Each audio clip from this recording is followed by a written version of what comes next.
Salah satu yang merugi akibat kerusuhan demo adalah pengusaha, saudara. Bagaimana kondisi pedagang retail dalam sepekan terakhir? Kami akan tanyakan langsung kepada Roy N. Mande, Chairman Affiliation Global Retail Indonesia atau AGRA, sekaligus Board of Advisor National Retail Federation NRF APEC. Selamat pagi, Pak Roy. Selamat pagi, Mas Bremana. Ya, Pak Roy, ini sepekan demo berlangsung dan Senin ini ada patroli keamanan juga. Ini apa dampaknya sebenarnya bagi retail dan juga pengusaha seperti mal? Ya, tentunya kami sebagai sektor hilir, sektor yang senantiasa hadir bagi masyarakat dalam memenuhi kebutuhan pokok, kebutuhan sehari-hari, bahkan juga kebutuhan-kebutuhan makanan dan minuman yang tentunya menjadi bagian keseharian daripada masyarakat, memang terdampak pada saat terjadinya penutupan, khususnya penutupan area-area tertentu karena beredarnya atau mengalirnya aspirasi demo yang berlangsung beberapa hari lalu. Kami mencatat ada sekitar 7 mal yang ada di ibu kota misalnya, itu menutup lebih cepat karena memang mendengarkan atau himbauan dari aparat atau juga penegak hukum untuk lebih tentunya kondusif atau lebih aman. Sehingga penutupan gerai atau penutupan mal, penutupan retail tentunya pasti berdampak kepada kami. Karena pada saat itu tidak terjadi transaksi, kami juga tidak mengalami suatu productivity, bahkan kami harus memulangkan tenaga kerja yang tentunya ini menjadi bisnis atau usaha kami. Okay. Namun satu sisi untuk daerah-daerah yang memang diizinkan untuk tetap buka, artinya daerah-daerah yang memang kondusif, bahkan juga dijaga, diberikan pengamanan, itu kami tetap setia, tetap loyal untuk membuka. Karena memang kehadiran kami adalah untuk memenuhi kebutuhan pokok, ya, kebutuhan sehari-hari masyarakat. Jadi kita dapatkan berbagai daerah, ya, tidak hanya di Jakarta, ya, berbagai wilayah di Jakarta yang kondusif, itu kami tetap buka, kami tetap hadir, karena ini semangat yang menjadi bagian daripada usaha kami untuk tetap hadir di tengah masyarakat. Namun tidak hanya Jakarta, tetapi daerah-daerah juga. Walaupun kita dengarkan beberapa daerah juga ada pergerakan aksi demo yang terjadi, tetapi kita tetap berusaha untuk membuka, bahkan yang utama adalah bagaimana kita menyediakan bahan-bahan pokok, ya, ketersediaan pangan, ketersediaan bahan pokok dan hari-hari, serta kestabilan harga. Kami berusaha untuk tetap menjaga kestabilan harga. Walaupun terjadi fluktuasi, ya ini hal yang ada beberapa produk atau barang yang tidak bisa kami kontrol, dan itu memang terjadi pergerakan, tetapi masih pada ambang yang terjangkau dan itu tetap kami dapat sediakan dengan maksimal. Oke, kemudian Pak Roy, kalau sejauh ini dari paling tidak seminggu ini, apa yang sudah Anda catat, misalnya kerugian-kerugian yang dialami oleh para retail ataupun pengusaha, dan antisipasi apa yang dilakukan, Pak? Ya, tentunya kami sebagai pelaku usaha di sektor hilir, kita tetap mengikuti perkembangan yang terjadi dengan satu harapan-harapan yang terus kami gelorakan atau sampaikan, bahwa ya tentunya kita berharap situasi cepat kembali normal, ya, kondusif, ya, stabilitas, baik itu dari sisi politik maupun juga dari sisi-sisi yang lain, itu dapat terkomando dengan baik sehingga kita bisa kembali normal. Nah, kalau kita lihat mengenai kerugian dan hal-hal yang mengurangi produktivitas kami sudah jelas, ya, sudah ada pengurangan productivity karena percepatan penutupan mall atau gerai atau retail yang kita buka.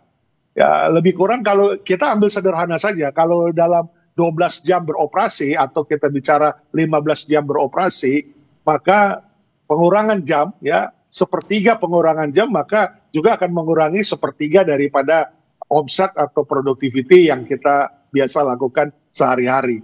Jadi ini tentunya kita nggak inginkan berlanjut, ya, karena apa? Karena ini akan memberi dampak kepada apa yang kita sebut sebagai kontributor konsumsi rumah tangga. Ya, kami adalah tempat lokasi atau gerai di mana kontribusi rumah tangga itu terlaksana atau terjadi selain di pasar rakyat tentunya. Dan ini kita jaga betul karena ini akan berkorelasi dengan situasi ekonomi kita, pertumbuhan ekonomi kita. Dan tentunya ini yang kita harapkan dengan pertumbuhan ekonomi yang sustain, ini dapat menjaga keutuhan daripada kesejahteraan masyarakat maupun juga kita pelaku usaha. Oke, baik Pak Roy, selain meminta kepada pemerintah terkait dengan stabilitas politik dan juga sosial, kemudian keamanan, apalagi yang diminta oleh pihak Anda dan juga mungkin antisipasi apa yang dilakukan oleh retail untuk sementara ini, misalnya ada beberapa retail mewah yang mungkin mengosongkan tokonya sementara waktu, seperti itu Pak? Ya, yang pertama tentu kami meminta jaminan keamanan, karena situasi atau kondisi keamanan itu sangat mendukung dalam usaha kami ketika masyarakat akan datang untuk melakukan konsumsi maupun memenuhi kebutuhannya. Jadi jaminan keamanan dari aparat atau penegak hukum tentunya kami harapkan ya dengan menempatkan aparat ataupun juga hal-hal yang bersifat untuk memproteksi usaha kami sehingga usaha ini dapat terus berjalan, buka, dan dapat didatangi oleh masyarakat yang ingin memenuhi kebutuhannya.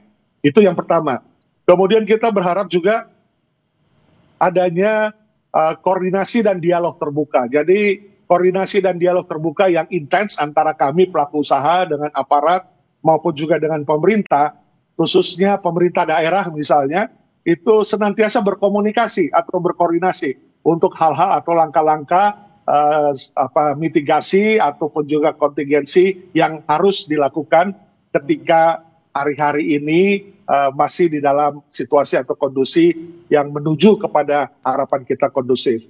Kemudian yang ketiga, kita juga berharap ada perlindungan ekosistem retail. Karena retail ini tidak berproduksi. Kita hanya sektor hilir yang menyediakan barang-barang, kebutuhan pokok dan menyalurkannya. Yang produksi itu adalah UMKM. Yang produksi itu adalah produsen. Yang berproduksi itu adalah prinsipal.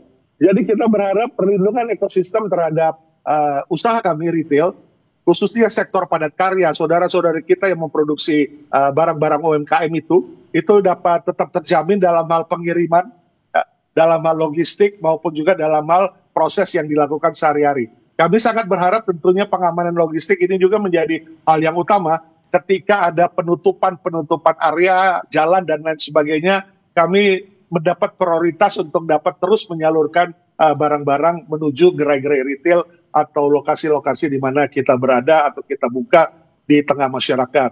Dan tentunya kita berharap mari kita menjaga kelangsungan ekonomi kita ya, karena usaha retail juga tidak lepas daripada adanya peran para investor ya yang berada di belakang kami sebagai stakeholder untuk terus konsisten, untuk terus mendorong pertumbuhan atau peningkatkan usaha retail sehingga memberi dampak bagi konsumsi rumah tangga di pertumbuhan ekonomi kita. Oke, baik.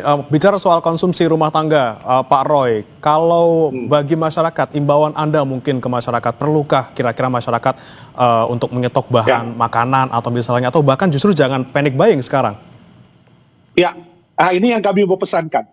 Jadi masyarakat diharap untuk tetap tenang, tidak panik buying atau belanjalah yang wajar, belanjalah yang sesuai dengan kebutuhan ya.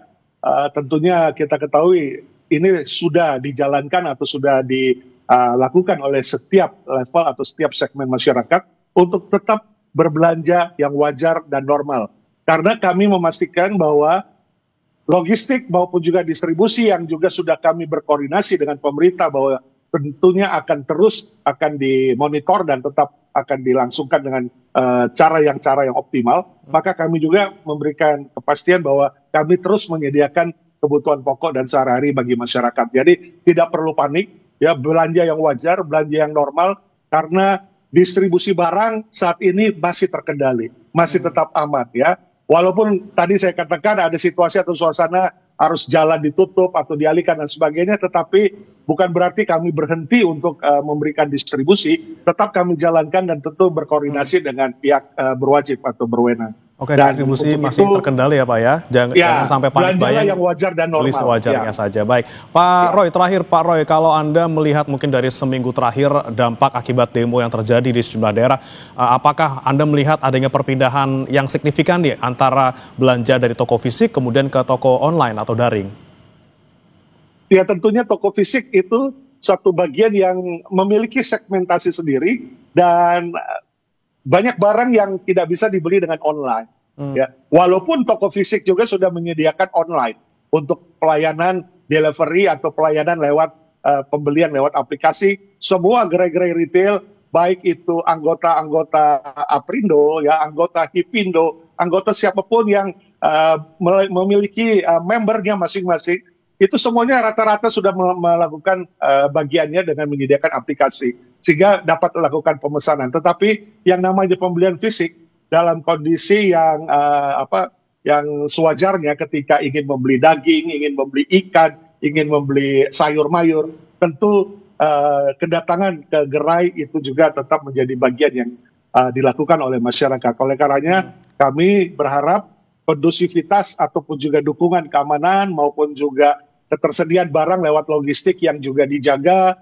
dan juga bagaimana untuk secepatnya kondisi ini dapat kembali normal, itu menjadi bagian utama untuk kita dapat kembali beraktivitas dengan normal dan berbelanja dengan normal kembali. Oke, lagi-lagi kondusivitas yang kita harapkan, kemudian bagaimana ekosistem dari retail juga bisa terlindungi, supaya jangan sampai aksi-aksi yang berlangsung ini kemudian mengganggu kelangsungan ekonomi kita. Terima kasih Pak Roy Nicholas Monday, Chairman Affiliation Global Retail Indonesia atau AGRA, telah bergabung bersama kami di Kompas Bisnis. Selamat pagi Pak. Selamat pagi.